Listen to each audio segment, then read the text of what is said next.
Assalamualaikum warahmatullahi wabarakatuh. Salam sejahtera bagi kita semua. Perkenalkan, nama saya Susmiati dari kelas A6 NIM 211F10381, mahasiswa Unipar Jember.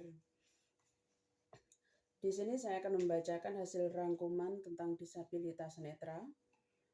Mata kuliah disabilitas netra dengan dosen pengampu Bunda Sugihartati SPD MPD.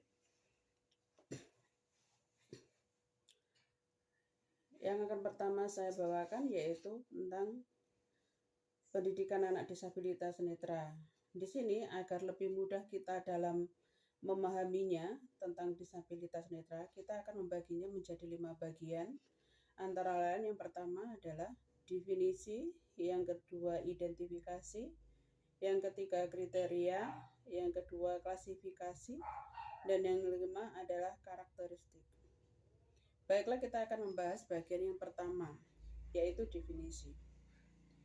Definisi adalah batasan suatu fakta, objek, konsep, dan keadaan-keadaan berdasarkan waktu, tempat, suatu kajian.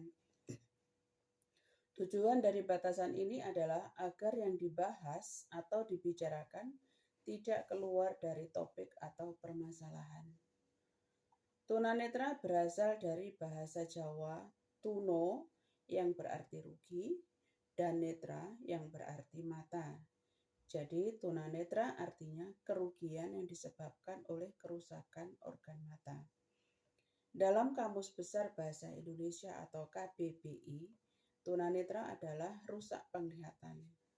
Sedangkan menurut para ahli, tunanetra adalah anak yang tidak dapat menggunakan fungsi penglihatannya secara optimal, baik secara ringan, sedang, ataupun berat, sehingga memerlukan pelayanan khusus dan bergantung pada indera pendengaran atau auditif perabaan dalam belajar.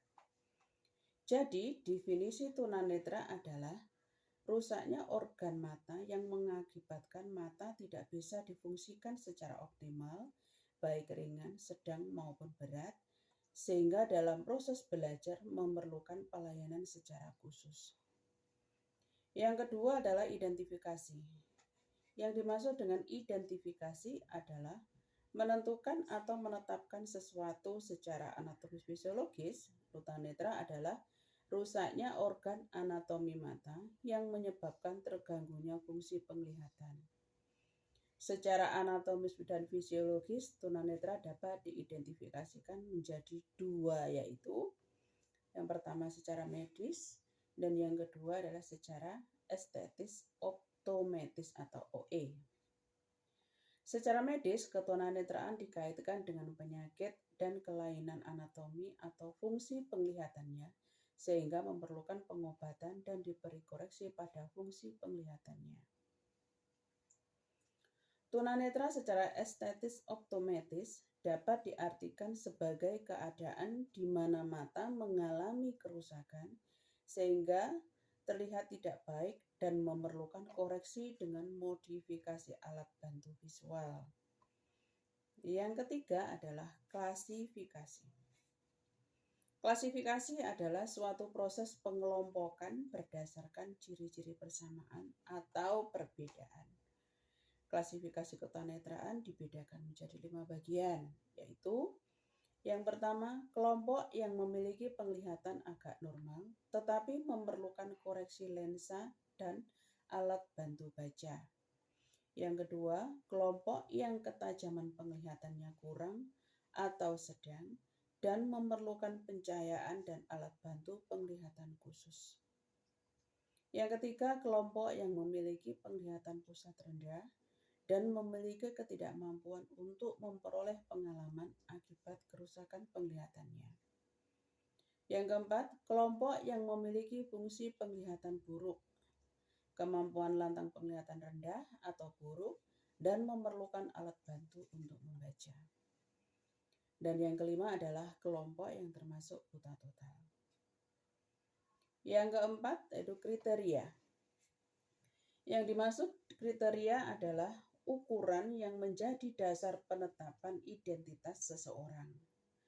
Kriteria tunanetra dibedakan menjadi 4 bagian, antara lain A. Kemampuan melihat, B. Kemampuan terhadap persepsi cahaya, yang ketiga atau C.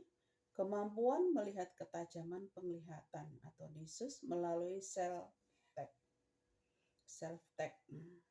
Yang D. Saat terjadinya ketunanetraan. Baiklah, kita akan membahas satu persatu kriteria ketunanetraan tersebut. Yang A, yaitu ketidakmampuan melihat. Ketidakmampuan melihat dibedakan menjadi 3 bagian, yaitu buta total atau totally blind, yaitu tidak dapat melihat sama sekali, baik terang atau gelap, tidak memiliki pengalaman tentang cahaya. Yang kedua, memiliki sisa penglihatan atau residual low vision, adalah mereka yang masih dapat melihat antara gelap dan terang. Dalam low vision sendiri dibedakan menjadi 5, yaitu low vision perception, yaitu hanya dapat membedakan gelap dan terang. Low vision projection, yaitu dapat mengetahui perubahan arah dan sumber cahaya. Yang ketiga, tunnel vision, yaitu penglihatan berpusat. Maksudnya jika melihat objek, hanya dapat melihat bagian tengahnya saja. Yang keempat, peripheral vision, yaitu penglihatan samping atau sebelah kiri saja yang dapat melihat. Yang kelima, penglihatan bercak, yaitu pada bagian tertentu tidak dapat terlihat. Sekarang masuk yang ke B, yaitu kemampuan terhadap persepsi cahaya. Kemampuan ini dibedakan lagi menjadi 3 bagian, yaitu 1. Tidak ada persepsi cahaya atau buta total. Yang kedua, memiliki persepsi cahaya. Masih dapat melihat benda tetapi tidak dapat membedakan, seperti membedakan laki-laki atau perempuan. Yang ketiga, mampu memproyeksikan cahaya, adalah mereka yang dapat mengetahui dan bisa menunjukkan asal cahaya dan melihat jari-jari tangannya. Yang C adalah kemampuan melihat ketajaman penglihatan atau visus melalui self-tag. Dalam kemampuan ini juga dibedakan menjadi 4 bagian, yaitu yang pertama, tingkat ketajaman 20/20 V sampai 20/50 V atau 6/6 meter. Tingkat ketajaman ini digolongkan tunanetra ringan dan masih dapat menggunakan mata relatif normal, dapat menggunakan alat bantu pendidikan secara normal.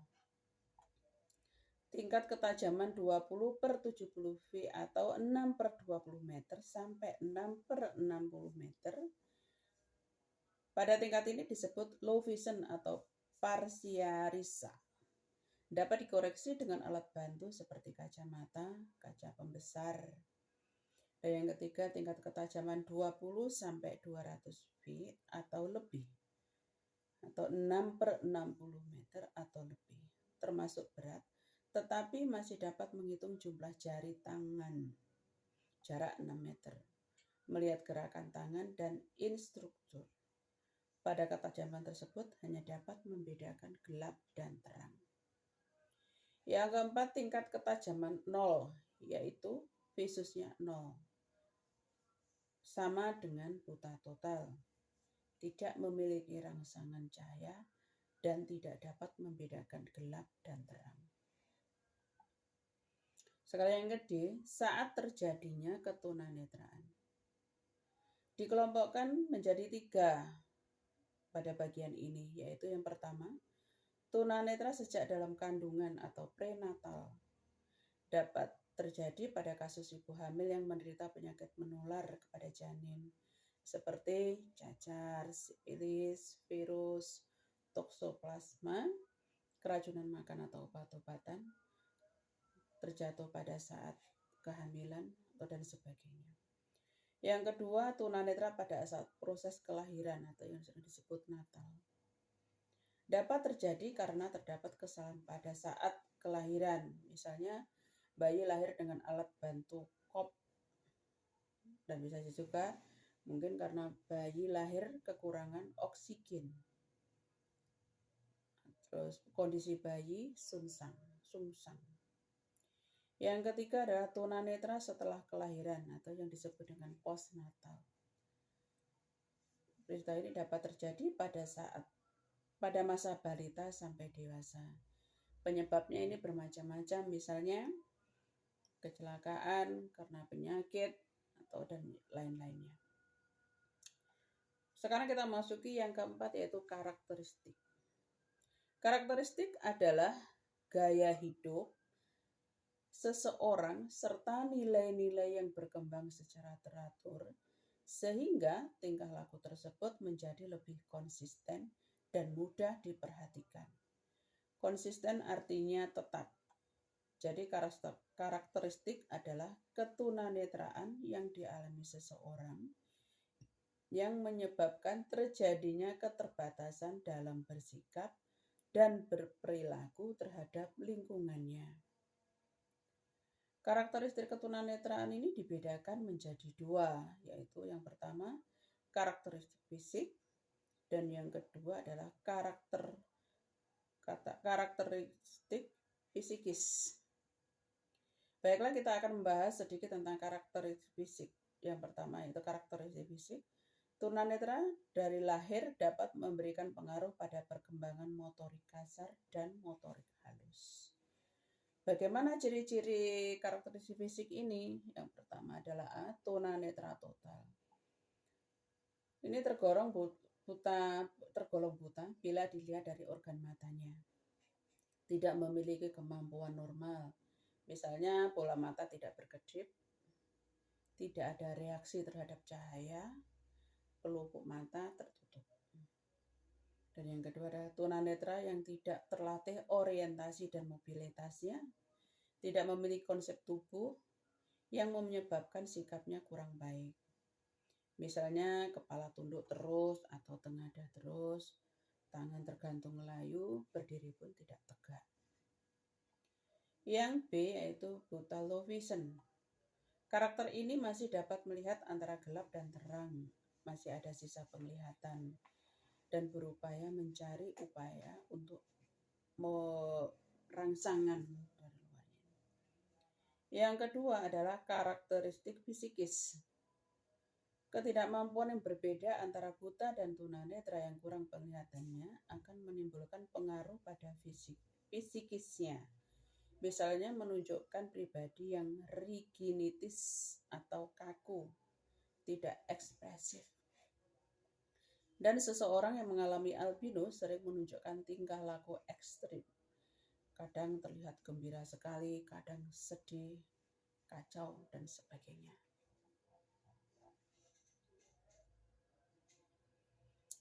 Itu tadi adalah tunanetra yang kita harus memahami sebelum memahami lebih lanjut atau lebih dalam lagi tentang tunanetra. Dan sekarang kita akan memasuki bab berikutnya, yaitu terjadinya disabilitas netra secara medis, penyakit, dan juga gaya hidup.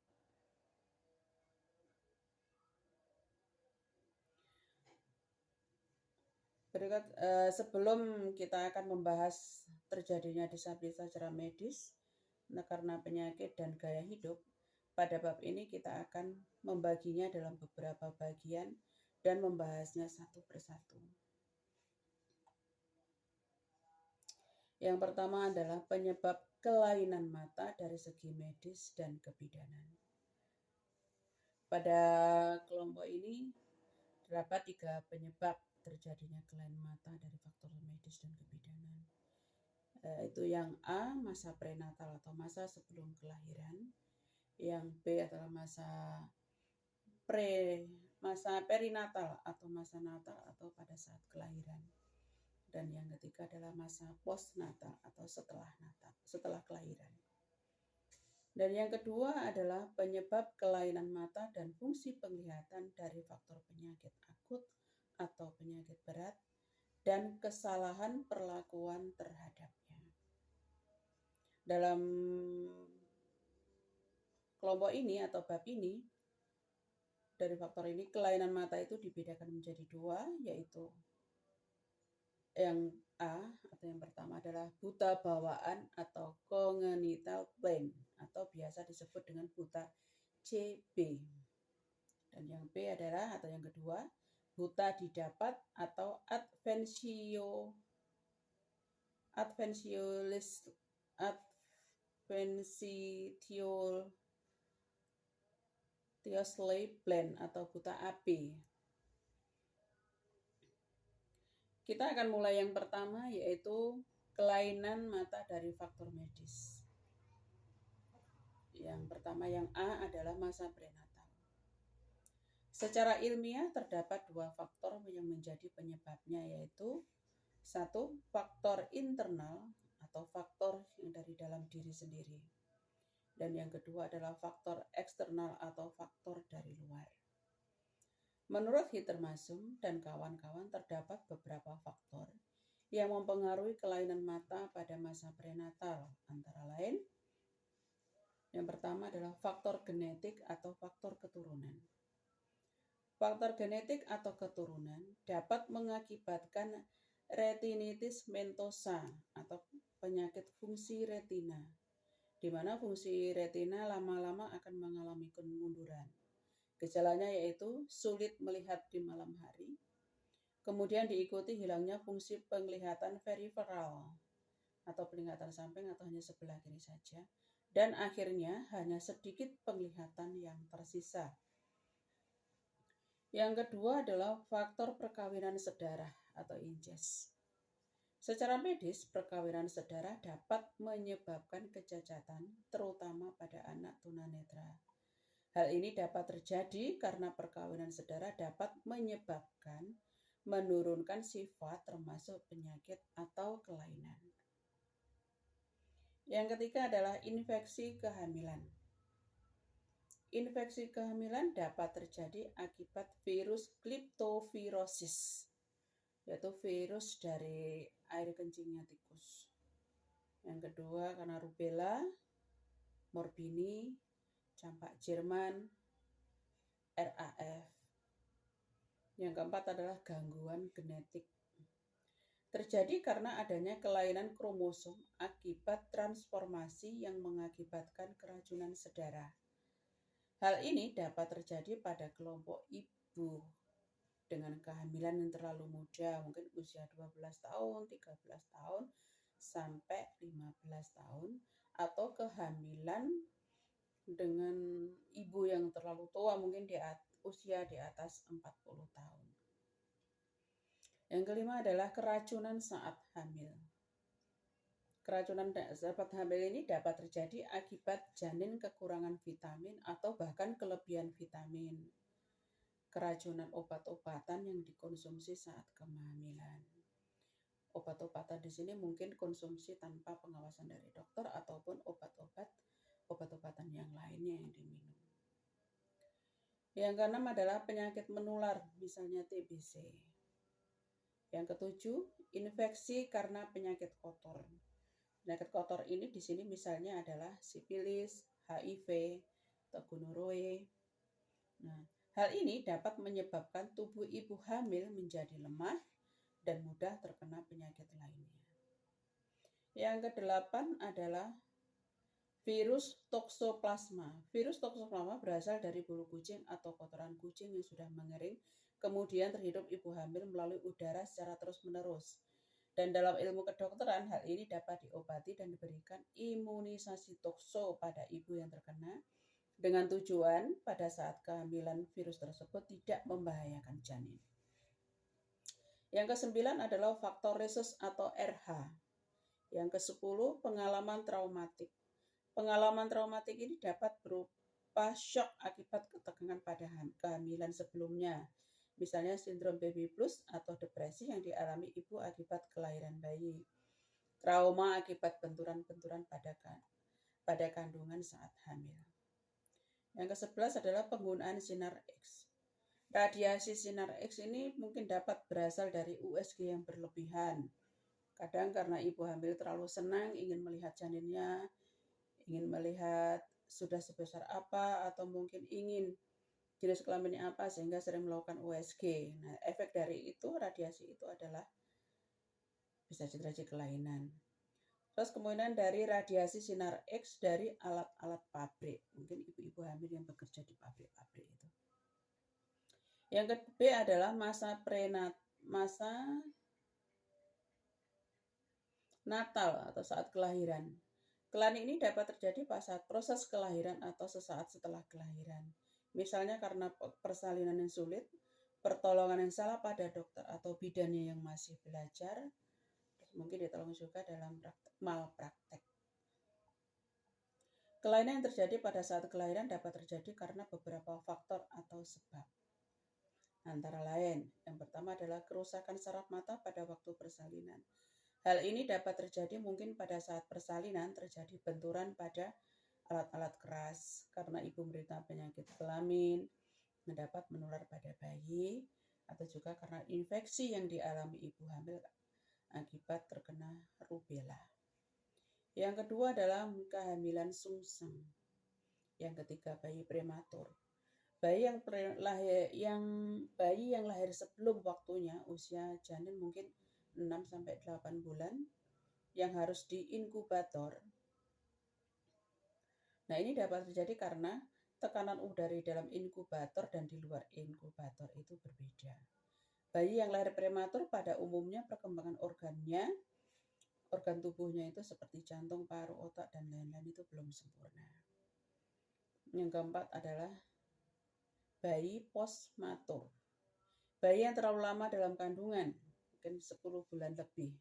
Hal ini dapat terjadi karena ada kemungkinan cairan ketuban pecah dan berdampak pada bayi. Yang kelima, karena kekurangan oksigen. Hal ini dapat terjadi karena bayi ketika lahir tidak dapat menghirup oksigen karena terdapat cairan yang masuk ke dalam paru-parunya. Yang keenam adalah proses kelahiran yang terlalu lama.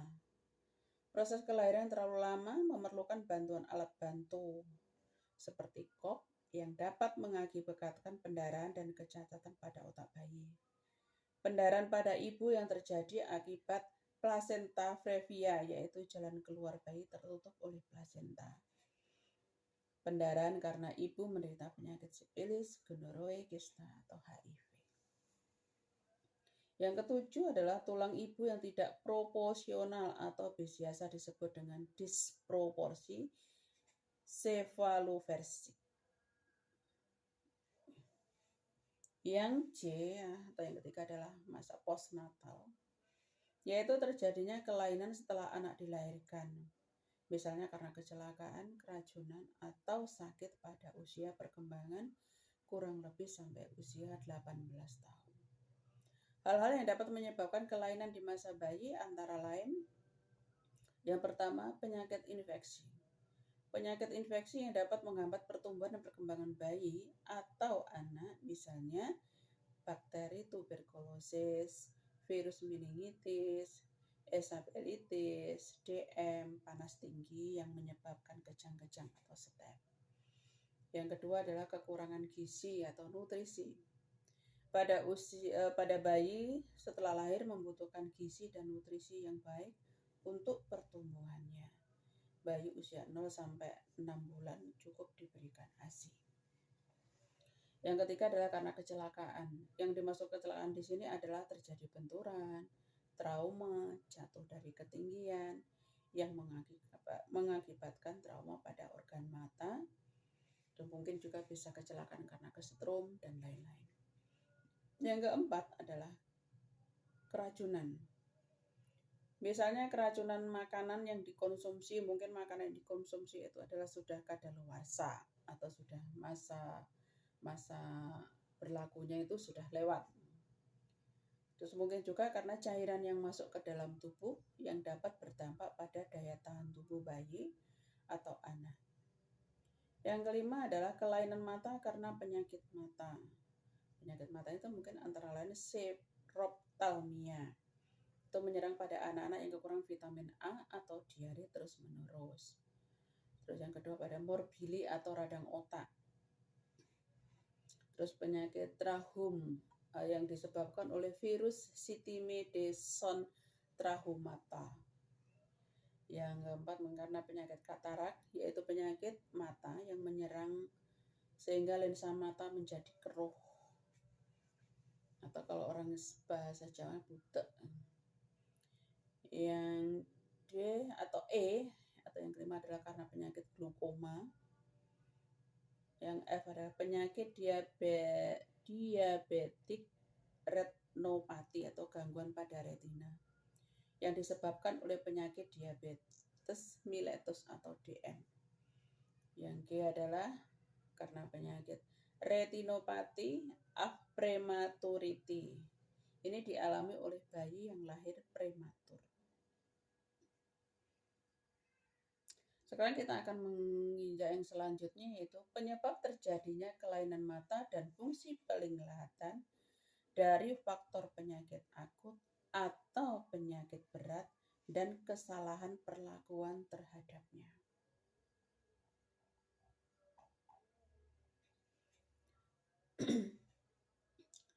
Seseorang yang lahir tanpa penglihatan cahaya disebut buta bawaan atau buta sipi. Sedangkan penurunan penglihatan yang terjadi setelah beberapa waktu sejak kelahirannya disebut buta didapat atau buta AB. Penyebab ketunanetraan sangat bervariasi, tergolong lokasi geografis, status sosial ekonomi, dan juga usia. Daerah yang kering biasanya banyak terdapat penyakit mata jenis trahuma. Trahuma merupakan faktor utama penyebab kebutaan di negara-negara berkembang. Dan sampai saat ini banyak sekali organisasi-organisasi yang berhubungan dengan kesehatan memiliki program pencegahan kebutaan dengan tujuan memberikan penyuluhan tentang kebersihan dan kesehatan. Sedangkan penyakit degeneratif merupakan faktor utama kebutaan di negara barat. Mungkin gaya hidup yang tidak baik, faktor usia. Degeneratif dan penurunan anatomis dan fisiologis akan berakibat pada gangguan-gangguan organ mata dan fungsi penglihatan pada mata.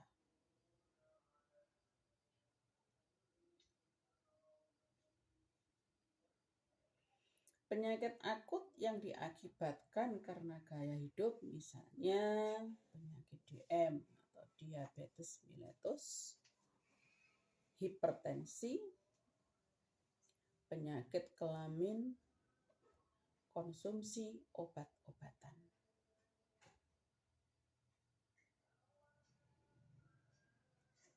Jadi gaya hidup itu sangat berpengaruh sekali terhadap kesehatan tubuh manusia. Maka dari itu pesannya adalah kita harus menjaga kesehatan kita, menjaga gaya hidup, supaya kita semua dapat terhindar dari mungkin penyakit-penyakit yang dapat membawa kelainan pada diri kita, terutama kelainan pada organ mata.